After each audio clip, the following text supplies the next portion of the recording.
All right, welcome back to our Advanced EUS Navigation series. Today, we are diving deep into one of the most clinically important vascular landmarks we have in therapeutic endosonography. We're talking about the common hepatic artery Seagull sign, but specifically the one we see from the duodenum. And let me tell you, getting this view can change absolutely everything for a patient. We'll start by talking about why this landmark is so incredibly critical. Then we'll get right into the nuts and bolts of the technique, how to position the scope, how to actually reveal the Seagull, and how to understand its anatomical neighborhood.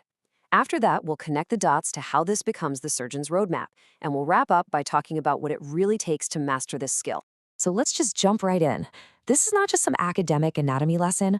Finding this landmark, getting this view, is absolutely essential for staging cancers, for assessing vascular invasion, and for planning the kind of surgeries that can literally save a person's life. All right, now the key to any of this complex navigation is a methodical setup. You're never going to find what you're looking for if you don't have a stable foundation to work from. This right here, this is where expert-level endosonography truly begins. And the process is very systematic. First, you're going to advance the scope across the pylorus and into the duodenal bulb. Next, you create a long J-shaped loop. Then, you gently wedge the tip right at the apex of the bulb. That's what gives you that rock-solid stability. And finally, before you do anything else, you find your home base. And that home base is the portal vein. I want you to think of the portal vein as your North Star for this entire exam. It's this large, black, tubular structure, and every single thing we're about to look for is found in relation to it. If you lose the portal vein, you stop, you readjust, you find it again. It is that important. So, once we've established our home base, we can go on the hunt for our target. This part is all about small, fine, subtle movements that are going to uncover that critical bifurcation of the common hepatic artery.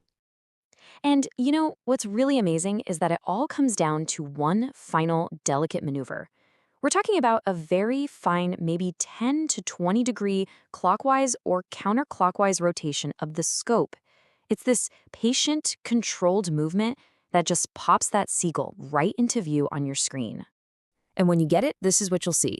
The body of the Seagull, right in the center, is the common hepatic artery. Then you have the right wing, which is the gastroduodenal artery. You'll see it diving down towards the pancreas, right around the 3 o'clock position. And the left wing is the proper hepatic artery, heading up towards the liver around 10 or 11 o'clock. Okay, so seeing the Seagull is one thing, but truly understanding its context, well, that's everything. A real expert doesn't just see the landmark in isolation. They see the entire anatomical neighborhood, and they know exactly how all the pieces fit together. I absolutely love this analogy because it just perfectly captures the relationship. The common hepatic artery, our Seagull, is often seen just indenting the wall of the portal vein. The portal vein is the foundation. It's the log that this critical arterial structure is resting on. And here's a great pro tip. To confirm that you are in exactly the right spot, you can look for what we call the stack sign. This is when you see 3 tubular structures all lined up: the portal vein, the common bile duct, and the main pancreatic duct. When you see that stack, you know you have a complete, comprehensive view of the entire region. So now we get to the most important part. How do we take this beautiful anatomical image and translate it into a life-altering clinical decision? Because this view, it is quite literally a roadmap for the surgeon. Here is why this is a non-negotiable skill.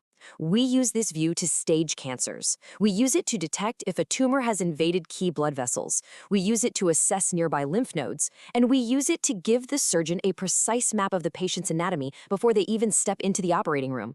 Now, the most critical assessment we make here is for something called vascular invasion. So what is that?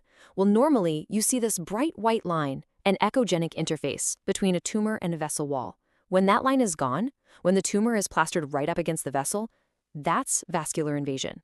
Because if a tumor has wrapped itself around more than half the circumference of a critical artery, like the common hepatic, that often means it's considered unresectable. It can't be safely removed with surgery. Let's be perfectly clear about something. This is an advanced skill. This isn't something you pick up in a weekend. It takes fine motor control, it takes 3-dimensional spatial reasoning, and a really deep understanding of anatomy. Mastering the duodenal Seagull takes real dedication and a lot of practice.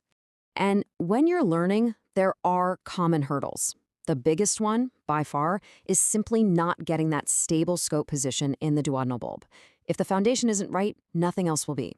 Other challenges? confusing which artery is which, or missing the fact that about 15 to 25% of patients will have some kind of variant anatomy. So, how do you get good at this? Is there a secret? Nope, there's no secret. It's about having a systematic approach that you repeat consistently, case after case after case.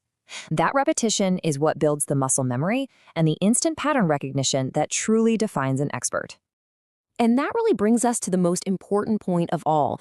We learn these technical skills not just for the sake of the skill itself, but because they serve a higher purpose. It's all about getting an accurate diagnosis, precise staging, and providing the absolute best care we can for our patients. Excellence is built one case, one landmark, and one patient at a time.